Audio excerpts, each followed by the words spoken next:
Good morning, everyone. Treasure Troller here from the partially mask-wearing militant state of Michigan. So the time has come to go through the contestants for Alone Season 10. Who will be the loneliest of them all? I'm not exactly sure how this is going to end up. If I'm going to break it down into 2 vlogs or just one. It just depends on how long it gets, but they'll both, I guess, be out today. So depending on how long we go. So I took some notes. I watched the videos of them. Their stuff that they're bringing. Read a little bit, read their bios, and sort of thought about some of the other contestants that were maybe similar. I put together why they can win and why they can't. So, and then at the end, we'll put together a list of a couple of people who I think just might win the competition. So first we have James Wyatt Blade, I think. I was writing this stuff in a dimly lit room at about 2 o'clock this morning. So forgive me if I mess up. Okay, he's 50 years old. He's from Canada. Grew up kind of a wilderness nature boy. Didn't really know other people existed in the world until he was about 15. Another reason why he can win is he's got an older family. He's known his wife since high school. His kids are in their 20s. So the homesick factor doesn't play heavy into Blade. Or, I'm sorry, Wyatt. So the reasons why he can't win. He doesn't do this full-time. He's not a full-time outdoorsman. And I think this is more of a inspirational type contestant where he was inspired by watching the other contestants in prior seasons. And he's, I guess, hoping to inspire somebody else. If someone came up to him and said, well, I saw you on Alone, and because of you, I go out and I walk in the woods once a week. Well, that would be $1 million to Wyatt. That's worth it. Even though he came in 10th, that would be worth it. So, a couple other factors we're including in our evaluation. BMI, body mass index. So we rate, these are on 1 to 10. 10 or 1 means, you're a skinny ass guy that looks like you live in Ethiopia. And 10 means, healthy and stout. So I gave James Wyatt whatever an 8 out of 10. He's got some belly to him, so that's going to help. And as far as vagina monologues go, on a scale of 1 to 10, 1 being the sound of silence, to 10 being Whoopi Goldberg or Joy Behar on The View, I give Wyatt a 4. I think he's going to be talking about what inspired him to be on Alone. The next one is Cade Cole. Okay, I'm going to tell you right now, this guy doesn't stand a chance. As much as I wanted to make a final thing, this guy does not stand a chance. So he's 28 years old. He's a hunting guide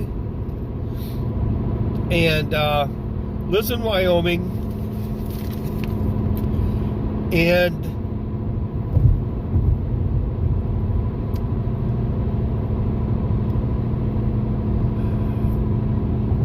as far as that, a lot of the sort of the primitive skills I think are there. The hunting and the trapping are there, but see, Kay doesn't believe that this is a starvation competition. So that, to me, just disqualifies him, because he thinks he's going to be hunting volumes. So much so that he's taking soap. He's taking soap, to wash his hands so he doesn't, get any gunk on him, or any germs from all the animals that he's going to be field dressing. I mean, they have the first aid kits. They include gloves, and there's alcohol swabs. So I think the dude is, I think he's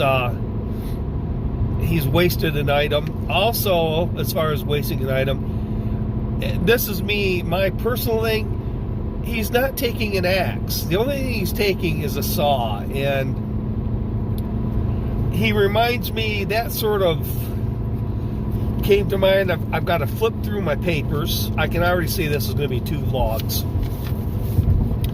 He reminds me of that Igor guy from last season, where he went full tilt on a cabin and got about 3 logs cut and tapped out. I think he's going to get tired using that handsaw, when an axe would have been a lot easier.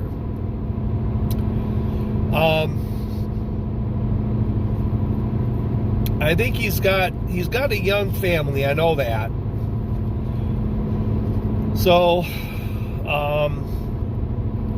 I gave him on the BMI index. I gave him a 2. He's a little thin to be out there competing with the big boys. And as far as vagina monologues go, I give him an 8. It's like, oh my God, they're gonna put him on. They're gonna put him in the confessional again. Oh my God, what is it now? He talks about how he goes away for a couple months at a time. But the confessional, the final one, is going to be, I already, I'm away from my wife and kids for 3 months out of the year. And that's kind of by choice, or not by choice, but, it's work, and here, well, it's kind of by choice. And I just, boy, if I stay here, and even if I won, I would have not seen my family for maybe half a year. And, $500,000 isn't worth that. So that'll be his tap out. That, and, I said this wasn't a starvation contest, so, if I'm not getting game, I'm getting out of here. So, but I think he'll be heavy on the vagina monologues. Ray De Wilde. He's 59, and he's from Alaska. He's similar to James, where he grew up doing this. And he reminds me a little bit of, I can't think of his name. He was the guy that won it. Was it Jonas? He won it. He was the one that shot the moose, but he had kind of lived with all those people in, I don't want to say Siberia, but the tent people, and pretty much lived off the land and really could adapt well. I think Lee has he's got the knowledge. He's 59. His family is older, so that's not going to be a factor. I think as far as what's going to be the downfall is going to be age and weight. But I have him, as far as a BMI index, I got him at a 0. I think the guy's too thin. And vagina monologue, I'm going to put him at a 6. I still think when you see him on the confessional, you're going to go, oh, no, not again. But there's worse.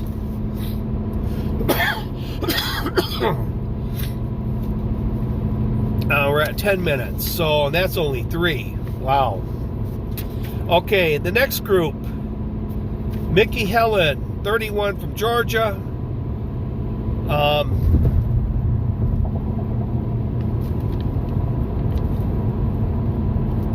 You know, he's kind of doing it for the family. I think he's the one with a lot of kids. And he's a carpenter. He seems to be fairly skilled, primitive skill-wise. I think the reason why he is going to have trouble is he's sort of an amateur woodsman at it, kind of the weekend woodsman. Didn't really talk about him being experienced in below 0 temperatures. And he's got a young family. I'm thinking the BMI, you know, and he wants to win it for the family, which, you know, everybody wants to start a charity or, you know, put money into a guiding service or whatever. He wants to, a guide service or start a survival school. He wants to help with the medical bills with his son. I give him a BMI of 10 or 6 out of 10. Vagina monologue, I think, is a 9 out of 10. I think what would have, just as a side note, I think if he would have gotten the, and it didn't happen this season either, I think had his wife told them, if you tap out because you miss the family, I'm filing for divorce, I would have, you know, rated him much higher to win the competition. But the wife factor or the spouse factor, no. Then we have Luke Olson. And now Luke is, this one, I feel sorry for this guy. This guy has got himself, to me, into something that he never should have did, but he had to. So he's from Hawaii.